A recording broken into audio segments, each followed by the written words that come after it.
الله نحمده ونستعينه ونستغفره ونستهديه ونعوذ بالله من شرور أنفسنا ومن سيئات أعمالنا. من يهده الله فلا مضل له ومن يضلل فلا هادي له، وأشهد أن لا إله إلا الله وحده لا شريك له، وأشهد أن محمدا عبده ورسوله. أما بعد، فإن خير الكلام كلام الله، وخير الهدي هدي محمد صلى الله عليه وسلم، وشر الأمور محدثاتها، وكل محدثة بدعة، وكل بدعة ضلالة، وكل ضلالة في النار. Le troisième principe et le dernier de cette risala, de ce petit livre, il parle de la connaissance de notre prophète sallallahu alayhi wa sallam. Connaissance d'Allah, connaissance de la religion de l'islam. Maintenant, troisième principe, c'est la connaissance de notre prophète sallallahu alayhi wa sallam. Connaître le prophète sallallahu alayhi wa sallam consiste à connaître 5 choses. D'abord, connaître son origine, sallallahu alayhi wa sallam. La lignée du prophète sallallahu alayhi wa sallam est pure et noble. Elle remonte à Ibrahim alayhi salam. Il est Muhammad ibn Abdillah, ibn Abdil Muttalib, ibn Hashim, ibn Abdi Manaf, ibn Qusay, ibn Kilab, ibn Murra, ibn Ka'b, ibn Lu'ay, ibn Ghalib, ibn Fihr, ibn Malik, ibn Nadr. Et Nadr c'est Quraysh. Ibn Nadr, ibn Kinana, ibn Khuzayma, ibn Mudraka, ibn Ilyas, ibn Mudar, ibn Nizar, ibn Ma'd, ibn Adnan. Ça c'est la lignée jusqu'à Adnan. De Adnan, à partir de Adnan, la lignée est vague. Les historiens divergèrent sur ce qui reste de la lignée, mais on est sûr qu'elle remonte jusqu'à Ibrahim alayhi salam. Le prophète sallallahu alayhi wa sallam, comme il a dit dans un hadith, je ne me rappelle pas textuellement du hadith, mais il dit Allah a élu les Arabes de Bani Ismaïl et a élu d'entre les Arabes Kinana et a élu Quraysh de Kinana, et il a élu de Quraysh Hashim, et m'a élu de Bani Hashim, et m'a élu de Bani Hashim. Je fais donc partie des meilleurs issus des meilleurs, issus des meilleurs, comme a dit sallallahu alayhi wa sallam. Et il est issu sallallahu alayhi wa sallam d'un mariage légitime, ça veut dire avec la présence des témoins et avec la présence du tuteur, etc. C'est un mariage légitime. On sait que les Arabes à l'époque de Jahiliya il y avait différents mariages à leur époque. Il y avait des mariages qui ne sont pas légitimes. Relation par exemple libre entre la femme et une femme qui prend un amant. Il y a les femmes esclaves qui élevaient à la porte de leur maison un drapeau rouge pour signaler leur présence et recevoir les habitués. C'est une sorte de mariage de Jahiliya. Où il y a aussi que l'homme il cède sa femme à un noble pour avoir des enfants qui sont nobles, qui sont issus d'une lignée noble. Mais le prophète sallallahu alayhi wa sallam, il est issu d'un mariage légitime. Donc connaître son origine. La deuxième chose, connaître son âge, son lieu de naissance et son immigration. Il a vécu jusqu'à l'âge de 63 ans au pèlerinage d'adieu sallallahu alayhi wa sallam, quand il a donné comme offrande 100 chameaux qui étaient destinés à être sacrifiés au pèlerinage d'adieu, et il a égorgé 63 sallallahu alayhi wa sallam. 63, il s'est fatigué et il a donné le reste à Ali, les 37 qui restent. Et ça coïncidait, entre parenthèses, les 63 chameaux qu'il a égorgés avec son âge sallallahu alayhi wa sallam. Troisième chose, donc connaître son âge, son lieu de naissance, bien sûr c'est la Mecque, et il a émigré vers Médine. Troisième chose, connaître sa vie prophétique. La vie prophétique, la vie où il a reçu la révélation, 23 ans. Il a reçu la révélation à l'âge de 40 ans. À l'âge de 40 ans. La quatrième chose, c'est concernant sa risala et sa nubuwa, sallallahu alayhi wa sallam, sa prophétie et le fait qu'il est envoyé. Comme a dit le cheikh, il a reçu sa première prophétie par le verset « Lis au nom de ton Seigneur ». Par cette révélation, il est devenu nabi, prophète. Et il est devenu rasoul, envoyé, c'est-à-dire transmetteur du message, messager, par la sourate al-Muddathir, qui signifie l'envelopper dans ses couvertures. Allah subhanahu wa ta'ala, il dit « Ya ayyuha al-Muddathir, qum fa'anzir » wa rabbaka fakabbir wa thiyabaka fatahhir. Ô toi l'enveloppé dans les couvertures, lève-toi puis avertis et exalte la grande magnificence de ton Seigneur. La cinquième chose, Allah l'a envoyé pourquoi? Pour transmettre quoi? Il l'a envoyé comme Nazir wa Bashir, annonciateur et avertisseur. Annonciateur de la bonne nouvelle, le paradis, et il a montré la voie qui mène vers le paradis, et en priorité le tawhid. D'accord? Le monothéisme.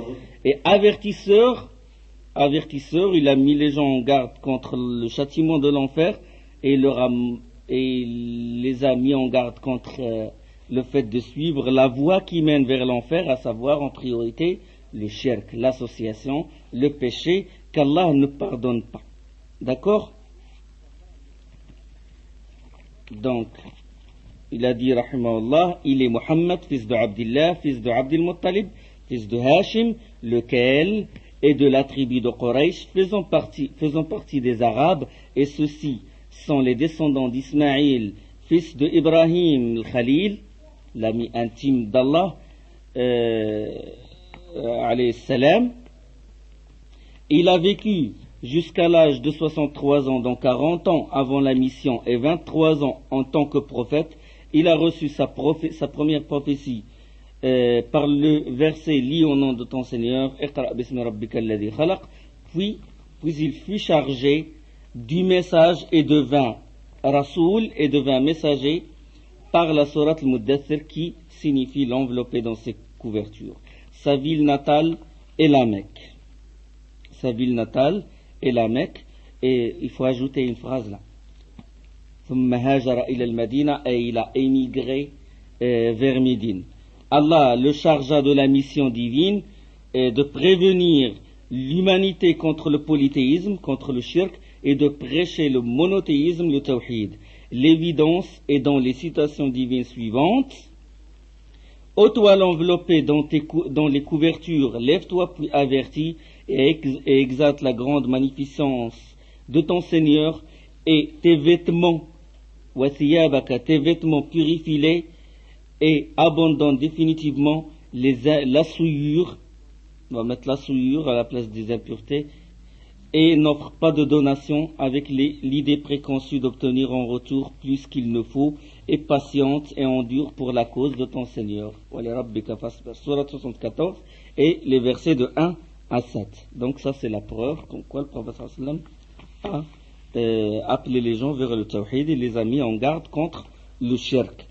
La signification de lève-toi puis avertis, la signification de ce verset veut dire prévient contre l'association et prévient-les contre l'association et invite-les au tawhid. Donc, mets les gens en garde contre le shirk, comme il dit subhanahu wa ta'ala dans Surat al-Baqarah, وَمَنْ يَكْفُرْ بِالطَّاغُوتِ وَيُؤْمِنْ بِاللَّهِ فَقَدْ اسْتَمْسَكَ بِالْعُرْوَةِ الْوُثْقَى لَا انْفِصَامَ لَهَا. Quiconque mécroit au tarout et croit en Allah saisit la lance la plus solide. Dans Surat 2, le verset 256. Donc quiconque mécroit au tarout, kofar bet tarout, donc s'éloigner du shirk, n'adore pas le tarout, c'est désavoue des fausses divinités et de leurs adeptes, et croit en Allah. Donc il faut d'abord nettoyer, mécroire au tarout, se désavouer du shirk, nettoyer son cœur, purifier son cœur de ses fausses croyances pour y mettre le tawhid. On ne peut pas bâtir sur des ruines. Il faut enlever les ruines, il faut bâtir sur des bases solide, pour y mettre le tawhid, pour se dévouer après avoir purifié notre cœur, on se dévoue à Allah subhanahu wa ta'ala en lui adressant tous les actes du cœur, à savoir l'amour, la crainte, la vénération, l'appréhension et les actes du corps, la salat, le jihad, la prière, la zakat, l'amr bil ma'rouf, al-nahy al-munkar, propager le convenable et mettre les gens en garde contre le blâmable. Donc mettre tout ça. Donc enlever les fausses croyances pour mettre le tawhid, le dévouement exclusif à Allah subhanahu wa ta'ala. Donc la première chose, Cheikh il a dit le shirk. La première chose qui mène à l'enfer, c'est l'association, parce que c'est la plus grande injustice. Le shirk, il est pire que le crime. Allah, il peut pardonner au criminel s'il se repent, comme celui qui a tué 99, il a terminé par 100, le dévout, le hadith, c'est connu, mais il est rentré dans la miséricorde d'Allah subhanahu wa ta'ala. Mais le shirk, Allah, si la personne ne se repent pas, Allah subhanahu wa ta'ala, il n'y a pas d'espoir pour lui qu'il sort de l'enfer et qu'il rentre au paradis, éternel en enfer. Comme a dit la personne au prophète sallallahu alayhi wa sallam, quel est le péché le plus grave? Le prophète sallallahu alayhi wa sallam أن تجعل لله ندا وهو خلقك, que tu fasses ou que tu donnes des égaux à Allah, donner à Allah des égaux alors que c'est lui qui t'a créé. Et la personne l'a demandé ثم أي. Et quoi encore? Quel est le péché après ce péché-là? Quel est le péché le plus grave? Il a dit sallallahu alayhi wa sallam أن تقتل ولدك خشية أن يطعم معك, que tu tues ton enfant par crainte qu'il partage la nourriture avec toi, ou par crainte de la pauvreté. Et quel encore, et ensuite quel est le plus grand péché? Il a dit sallallahu alayhi wa sallam que tu commets la fornication avec la femme de ton voisin. Et conformément à ce hadith-là, Allah il révéla والذين لا يدعون مع الله إلها آخر ولا يقتلون النفس التي حرم الله إلا بالحق ولا يزنون ومن يفعل ذلك يلقى أثاما. Allah dit dans Surat Al-Furqan, qui n'invoque d'autres dieux avec Allah et ne tue pas la vie qu'Allah a rendue sacrée sauf à bon droit, qui ne commettent pas de fornication, car quiconque fait cela encourra une punition. Surat 25, Surat Al-Furqan, et le verset 68. Et il est la grande injustice, la plus grande injustice, comme a dit Luqman à son fils, quand il l'exhortait, Ya bunayya la tushrik billah, inna ash-shirka la zulmun azim. Oh mon enfant, ne donne pas d'associer à Allah, car le shirk, l'association, est une injustice énorme. Avertis. Lève-toi puis avertis. Avertis les gens contre le shirk. Wa rabbaka fakabbir. Et exalte la grande magnificence de ton Seigneur. C'est le tawhid aussi. Et tes vêtements purifie-les. Certains ont expliqué le terme vêtements, thiyabak, par les actes. Ça veut dire, wa thiyabaka fatahhir, c'est-à-dire que la personne, il porte les vêtements et il porte aussi les actes. Et ils ont donné des exemples dans la langue arabe, dans les poèmes de la Jahiliya et tout, que thiyab, ça veut dire acte. D'autres exégètes, ils disent que vêtements, c'est des vrais vêtements. Ça veut dire le sens apparent. D'accord?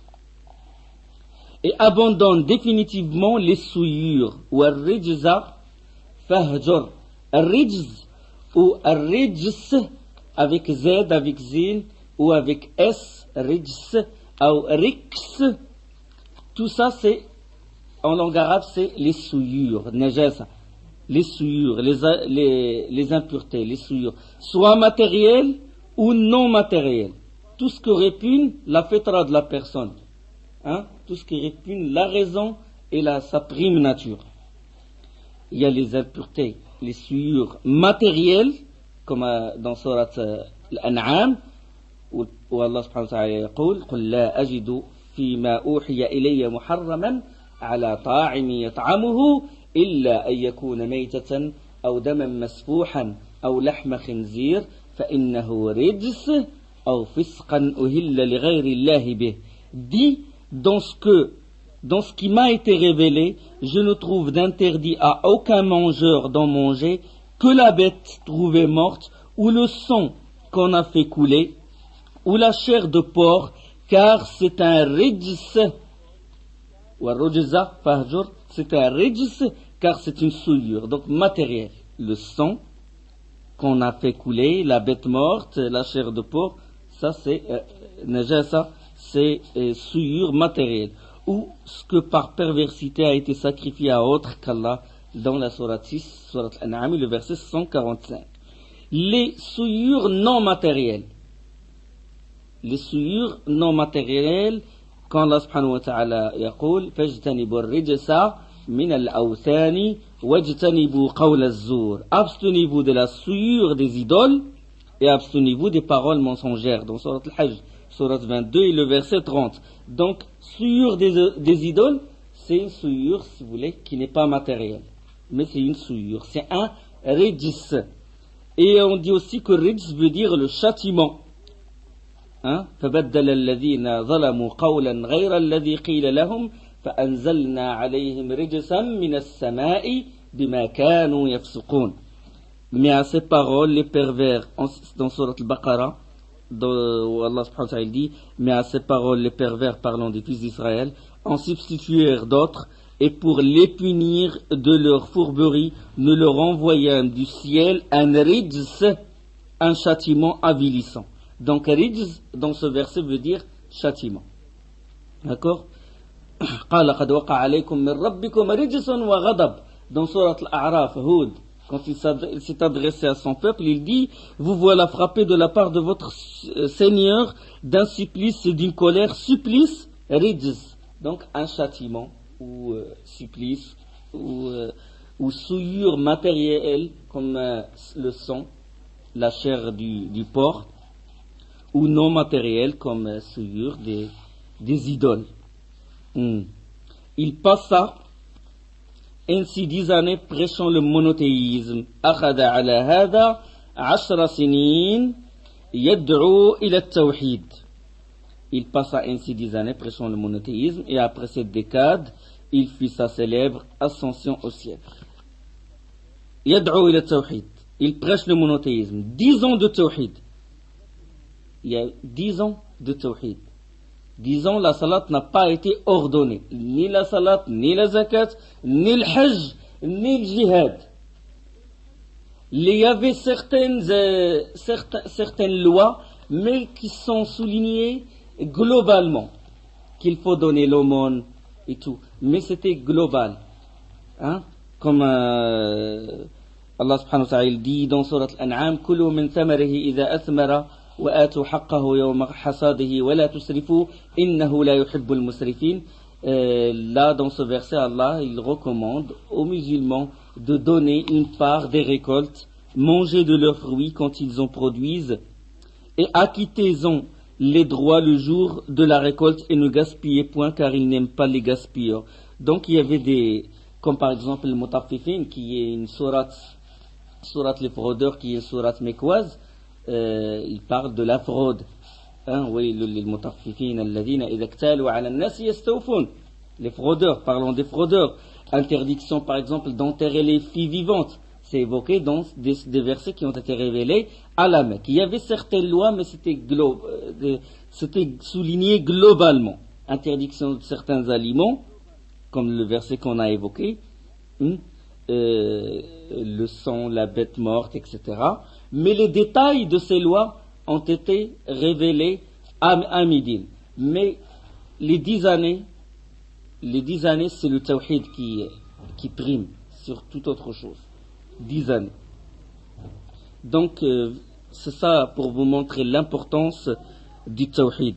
C'est pour cela que la da'wa de tous les prophètes était l'unicité.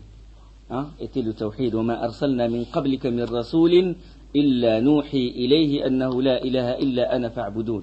Nous n'avons d'envoyer avant toi que pour qu'il lui fût révélé ce message, le message suivant, à savoir adorer Allah. وما أرسلنا من قبلك من رسول إلا نوحي إليه أنه لا إله إلا أنا فاعبدون. Nul n'est en droit d'être adoré en dehors de moi, adorez-moi donc.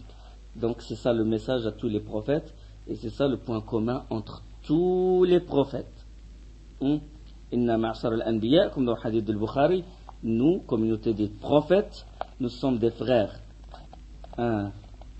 Ikhwa. Ma'ashar al-anbiya, ikhwa. Li'allat. Ummahatuna shatta.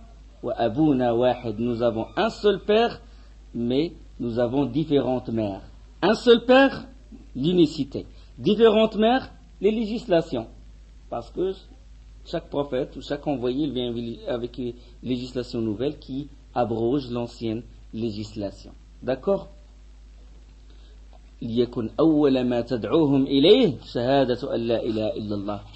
Quand le prophète sallallahu alayhi wa sallam il a envoyé Mu'adh ibn Jabal au Yémen, il dit la première chose que tu dois les inviter à le faire, c'est d'abord de témoigner que nul n'est en droit d'être adoré qu'Allah. Donc c'est la porte vers l'islam, et la personne ne doit mourir qu'en étant muwahhid, monothéiste. D'accord? C'est la première chose dont on doit s'intéresser dans notre da'wah. Et les autres prescriptions n'ont été révélées que pour célébrer le tawhid, que pour réaliser le tawhid. La salat n'est que pour réaliser le tawhid. La zakat pareil, le pèlerinage, le jihad, le pèlerinage. وَإِذْ بَوَّأْنَا لِإِبْرَاهِيمَ مَكَانَ الْبَيْتِ أَلَّا تُشْرِكْ بِي شَيْئًا. Et quand nous assignâmes à Ibrahim l'emplacement de la maison, ne m'associe personne. Dans Surat 22 et le verset 26. Le jihad, وَقَاتِلُوهُمْ حَتَّى لَا تَكُونَ فِتْنَةً وَيَكُونَ الدِّينُ لِلَّهِ. Et dans Surat Al-Anfal, وَيَكُونَ الدِّينُ كُلُّهُ لِلَّهِ. Et combattez-les jusqu'à ce qu'il ne subsiste plus de shirk, de fitna, ici c'est le shirk, et que la religion soit entière à Allah. Surat 8, le verset 39. Donc il n'y a pas de choses plus importantes que le tawhid.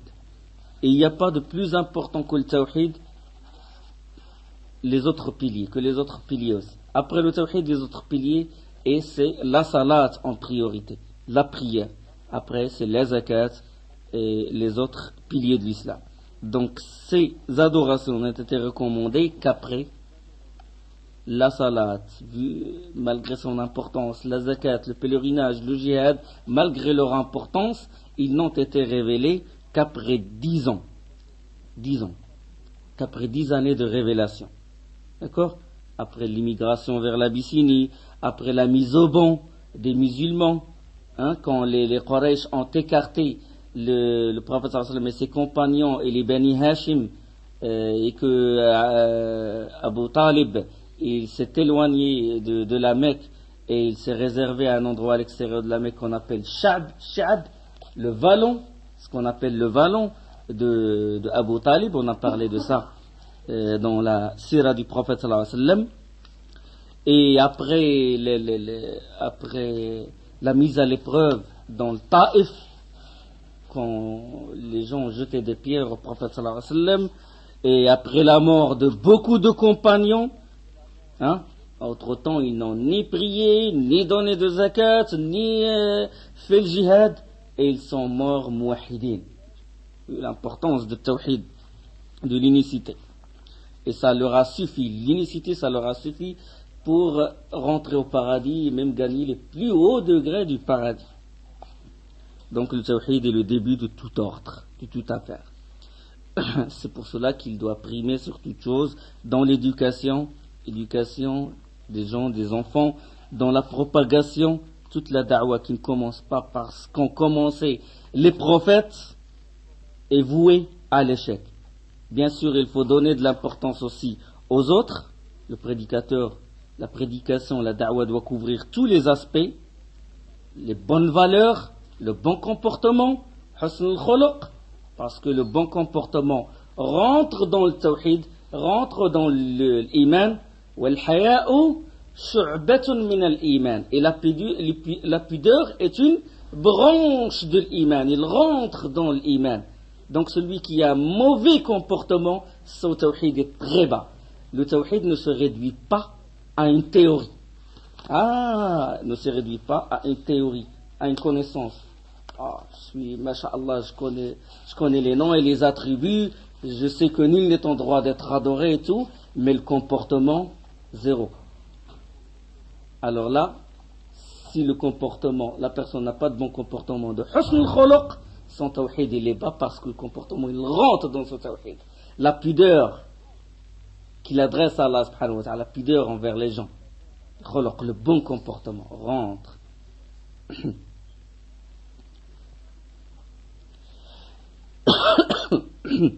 Donc la prédication doit couvrir tout. Husn al-khuluq, le bon comportement, apprendre aux gens comment adorer Allah, etc. Le fiqh, le targhib wa tarhib, les motiver pour concourir à faire des bons actes. Mais tawhid, il est la base. وبعد العشر عرج به إلى السماء. Après cette décade, il fit sa célèbre ascension au ciel, où il reçut l'ordre et les instructions de l'instauration et de la pratique des 5 prières quotidiennes. Il a été élevé vers le ciel, jusqu'à Sidrat al-Muntaha, jusqu'au lotus de la limite, ou jusqu'à Sidrat al-Muntaha. Comme dit Allah subhanahu wa ta'ala dans Surat al-Isra, Subhanalladhi asra bi'abdihi laylam min al-masjid al-haram ila al-masjid al-aqsa alladhi barakna hawlah. Allah il dit gloire et pureté à celui qui de nuit fit voyager son serviteur de la mosquée al-Haram à la mosquée al-Aqsa dont nous avons béni l'alentour afin de lui faire certaines de nos merveilles. La sourate 17 c'est le verset 1. Donc il y avait le voyage et l'ascension. Corps et âme, subhanalladhi, asra bi'abdihi, fit voyager son serviteur, et qui dit serviteur, c'est corps et âme, et ce n'est pas un songe, comme prétendent certains.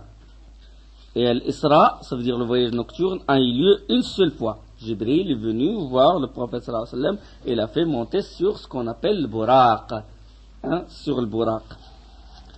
Et quand il a fait son ascension vers le ciel, la porte du ciel leur fut ouverte et il a vu, sallallahu alayhi wa sallam, il a vu Adam, il a vu Isa et Yahya, il a vu Yusuf, il a vu Idris, il a vu Haroun, Moussa et il a vu Ibrahim adossant le Bayt al-Ma'mour, adossant la demeure sacrée qui est au ciel, la Kaaba du ciel, la Kaaba des anges, le Bayt al-Ma'mour. Et il fut élevé jusqu'à Sidrat al-Muntaha, ثم دنا فتدلى, Allah dit dans Surat al-Najm, ثم دنا فتدلى فكان قاب قوسين أو أدنى فأوحى إلى عبده ما أوحى. Puis il se rapprocha et descendit encore, il se rapprocha, c'est Jibril qui s'est rapproché. Puis il se rapprocha et descendit encore plus bas et fut à 2 portées d'arc, au plus près encore. Il révéla à son serviteur ce qu'il révéla, ça veut dire que c'est Allah qui a révélé à son serviteur ce qu'il révéla, les 5 prières. وَلَقَدْ رَآهُ نَزْلَةً أُخْرَى. Et à ce moment-là, le prophète sallallahu alayhi wa sallam a vu Jibril sous sa vraie forme. D'accord? وَلَقَدْ رَآهُ نَزْلَةً أُخْرَى عِنْدَ سِدْرَةِ الْمُنْتَهَى عِنْدَهَا جَنَّةُ الْمَأْوَى. Il avait vu en une autre rencontre, c'est-à-dire Jibril, près du lotus de la limite, ou près du lotus des confins, près d'elle se trouve le jardin de l'Ma'wa, le jardin paradisiaque. Et il a vu, sallallahu alayhi wa sallam, le paradis, et il a vu l'enfer, et il a vu Amr ibn Luhay al-Khuza'i, celui qui a changé la religion de Ismaïl, et il l'a vu, le prophète sallallahu alayhi wa sallam l'a vu en enfer, et il a vu la femme qui a privé la chatte de toute nourriture et l'a laissée jusqu'à ce qu'elle soit morte. Il fit sa célèbre ascension au ciel, où il reçut l'ordre et les instructions, les 5 prières quotidiennes. C'était 50 au début, et Allah l'a réduit à 5 prières. Donc, cet ordre a eu lieu sans l'intermédiaire de Jibril, à un endroit que ni envoyé, ni ange rapproché n'a pu atteindre. À cet endroit-là, Allah il révéla l'obligation de la prière, vu l'importance de la prière. Il pratiqua, sallallahu alayhi wa sallam, ses prières à la Mecque durant 3 ans, après quoi il reçut l'ordre d'émigrer vers Médine. C'est le hijra, qui signifie l'émigration, l'abandon de la ville du shirk vers la ville de l'islam, le hijra. Le hijra a 2 sens. Le hijra a 2 sens. Il a un sens général. Il a un sens général, c'est l'abandon de ce qu'Allah a interdit. Al-muhajiru man hajara ma harram Allah. Ou comme a dit le prophète, le muhajir est celui qui abandonne ce qu'Allah a interdit. Ça veut dire abandonner tout péché, c'est ça le hijra, sens général. Et il y a un sens spécial. C'est le fait de quitter le pays du shirk, du monothéisme, vers le pays de l'islam. Et il y a une autre sorte de hijra aussi, quitter le pays où on vit dans l'insécurité vers le pays où on est en sécurité, où on peut pratiquer notre islam tranquillement, en sécurité. Et les savants, certains savants ont ajouté une 3e sorte de hijra, c'est de quitter le pays où il y a beaucoup d'innovation vers le pays de la sunna. Et ça a eu lieu à un moment où les mu'tazilites, la secte mu'tazilite a prévalu sur la secte sur les gens de la sunna et le jama'a, au point de séquestrer les gens de la sunna, au point que les juges ils mettaient comme condition pour marier quelqu'un, c'est qu'il doit reconnaître que le Coran est créé, sinon on ne le marie pas, il doit témoigner. Et certains savants ont donné la fatwa comme quoi il faut quitter ce pays-là vers le pays de la sunna. L'imam Malik, rahimallah, il dit: je ne résiderai jamais dans un pays où on insulte Abu Bakr et Omar. Donc le fait de quitter le pays du shirk vers le pays d'islam et le fait de quitter le pays de l'insécurité vers le pays où on vit en sécurité, ces deux hijras ont eu lieu à l'époque du prophète sallallahu alayhi wa sallam. Durant la vie du prophète sallallahu alayhi wa sallam. La hijra du pays de l'insécurité vers le pays où on vit en sécurité, c'est la hijra vers l'immigration vers l'Abyssinie. D'accord? Où les compagnons, Ja'far ibn Abi Talib, Salama, Abu Salama, Othman et d'autres ont émigré de la Mecque vers l'Abyssinie. Et il a aussi quitté le pays du kufr, de la mécréance, vers le pays de l'islam. C'est l'immigration du prophète quand il a quitté la Mecque vers Médine. والهجرة فريضة على هذه الأمة من بلد الشرك إلى بلد الإسلام وهي باقية إلى أن تقوم الساعة. الهجرة est une obligation imposée à la communauté musulmane pour émigrer du pays de l'idolâtrie vers un pays de l'islam. Et cette obligation persistera jusqu'à la fin des siècles, la dernière heure du monde. Donc l'hijra est une farida. Et le farida, c'est un haut degré de l'obligation. Donc si la personne a les moyens financiers, administratifs, il a la santé, moyens physiques, et il doit quitter le pays de shirk, le pays de mécréance, le pays à majorité, où il y a la majorité les mécréants, vers un pays à majorité musulmane, où on entend l'adhan, où il peut pratiquer sa religion librement et en sécurité. Donc si la personne a les moyens, il a les moyens financiers, il a les papiers qu'il faut, il a tout, et il a trouvé dans le pays de l'islam un endroit où il peut vivre en sécurité, où il peut pratiquer sa religion comme il veut, il doit quitter le pays de la mécréance. D'accord? Parce que le fait de rester dans un pays des mécréants, c'est une sorte déjà d'alliance, on agrandit leur nombre, pire encore, on travaille pour eux, et le musulman, il n'est pas à l'abri de tentation, il n'est pas à l'abri de tomber, carrément, il se peut qu'il tombe même dans la mécréance. Chaque jour, il voit des scènes, des obscénités, il voit le coffre, il voit les gens de l'enfer, et chaque jour, il est exposé à ça. Avec le temps, son cœur, il risque de mourir, il ne réagit pas. Quand il voit des scènes comme ça, c'est normal pour lui. Ça va devenir une habitude, son cœur ne réagit pas à la vue de ces choses obscènes, donc il risque de tomber lui aussi dans les péchés et tomber dans des tentations. Et surtout, si concernant les enfants, s'il étudie dans des écoles où on bourre les crânes des enfants, on leur bourre le crâne par des fausses croyances, par la mécréance, c'est ce qu'ils sont en train de le faire. Leur culture, elle évolue, leur mode, leur programme à l'école, chaque année, le programme de l'école, il change dans le but d'éloigner les musulmans de leur religion. C'est leur premier objectif. Donc la personne risque, s'il sait qu'il risque de se perdre, de perdre ses enfants, de faire perdre ses enfants, sa femme, ya ayyuhalladhina amanu qu anfusakum wa ahlikum nara waquduha an-nas wal hijar.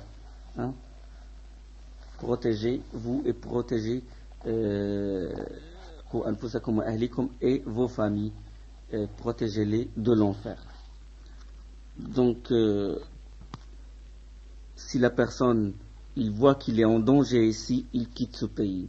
S'il a tous les moyens, surtout, s'il a tous les moyens et il a les moyens administratifs et il peut le faire, donc il doit quitter le pays de mécréance. Bien sûr, il y a des cas où la personne ne peut pas parce que certaines personnes ne peuvent pas retourner chez eux, ils sont condamnés à mort ou ils ne vont pas vivre en sécurité et tout. Ces gens-là sont excusés. Il y a certains qui n'ont pas les moyens financiers. Inch'Allah, ils sont excusés. Les moyens aussi les administratifs, les papiers et tout. Mais la personne qui a tout ça, il faut qu'il fasse les causes pour quitter. Donc cette obligation persistera jusqu'à la fin des siècles. Parce qu'il y aura toujours le conflit entre le kufr et l'iman, entre la mécréance et l'iman, entre le bien et le mal. Et tant qu'il y a le conflit, donc la hijra reste toujours obligatoire. Et le hadith où le prophète sallallahu alayhi wa sallam dit la hijrata ba'da al-fath walakin jihadun wa niyya, il n'y a pas de hijra après le fath, après l'ouverture, c'est après la prise de la Mecque, hadith de Muslim. Il n'y a pas de hijra vers la Mecque. Il n'y a pas de hijra après l'ouverture de la Mecque, ça veut dire il n'y a pas de hijra de la Mecque vers Médine. Parce que la Mecque c'est devenu un pays, vu il y a des musulmans où la loi d'Allah s'applique, donc il n'y a pas de hijra de la Mecque. Les gens pratiquent leur religion en sécurité, comme ils veulent, donc ce n'est pas un lieu qu'on doit quitter. L'évidence d'Allah à ce sujet, dans le Saint-Coran, ceux qui sont injustes envers eux-mêmes, les anges, en leur réglant leur compte, à leur décès, leur demanderont « Où étiez-vous » Et ils répondront « Nous étions faibles, impuissants et oppressés sur terre. » Et les anges leur répliqueront « La terre d'Allah n'était-elle pas assez vaste pour que vous puissiez émigrer ?» Et comme dit Allah subhanahu wa ta'ala ça c'est dans surat Nisa, inna alladhina tawaffahum al-malaikatu zalimi anfusihim qalu fima kuntum qalu kunna mustad'afina fil ard qalu alam takun ardullahi wasi'atan fatuhajiru fiha. Allah il dit dans surat Nisa aussi wa man yuhajir fi sabilillahi yajid fil ardi muraghaman kathiran wa sa'a. Et quiconque émigre dans le sentier d'Allah trouvera large espace pour narguer qui? Muraghaman, pour narguer le kafir, pour narguer le mécréant. Dans surat 4 et le verset 100, ça Allah subhanahu wa ta'ala dans ce verset nous montre que c'est Shaitan qui nous fait peur de la pauvreté, la perdition, la misère. Ils disent si on quitte le pays du coffre, on va vivre dans la misère, etc. Mais la personne, s'il a la confiance en Allah, Allah lui ouvre des portes. Le reste du verset de Surat An-Nisa, ceux-là, leur refuge sera l'enfer et leur sort est des plus mauvais. Donc ceux qui n'ont pas émigré, malgré les moyens, c'est pas ceux qui n'ont pas les moyens ont des excuses. De même pour le prédicateur, mais le prédicateur aussi doit au moins résider dans un pays musulman et venir dans le pays de la mécréance pour propager l'islam. Il ne doit pas dépendre d'eux, parce que s'il dépend d'eux, il va tomber dans leur piège, il va tomber dans des problèmes. Le reste du verset, Allah subhanahu wa ta'ala, il fait exception. Il dit, sauf les faibles, impuissants parmi les hommes, les femmes et les enfants, qui sont incapables d'astuce et n'ont aucun guide pour les orienter dans la bonne direction, cela puisse Allah leur pardonner, car Allah pardonne toujours et absout les péchés, dans Surat 4 et le verset 97 à 99. La cause de ce verset, c'est que il y avait des musulmans qui n'ont pas émigré. Et à la bataille de Badr, les Quraysh, les kuffars de Quraysh, ont contraint ces musulmans à combattre avec eux. Et ils les ont emmenés par force jusqu'à Badr. Et les compagnons, lors du combat, ils ont dit, nous avons tué nos frères. Et Allah, il fit révéler ça. Il a dit que c'était obligé qu'ils avaient les moyens. Ils peuvent émigrer, ils n'ont pas émigré. Donc ils n'ont aucune excuse devant Allah subhanahu wa ta'ala. Ibn Abbas radiyallahu anhu, il faisait partie de ceux qui étaient parmi les impuissants, parmi les faibles. Il dit, Ibn Abbas lui-même, ma mère et moi étaient parmi les mustad'afin, faisait partie des faibles. Abdullah ibn Abbas et sa mère. Allah subhanahu wa ta'ala dit dans un verset, قال تعالى يا عبادي الذين آمنوا إن أرضي واسعة فإياي فاعبدون. Ô mes adorateurs, les croyants, ma terre est vaste, n'adorez donc que moi seul. C'est le verset qu'a dit Cheikh rahimahullah.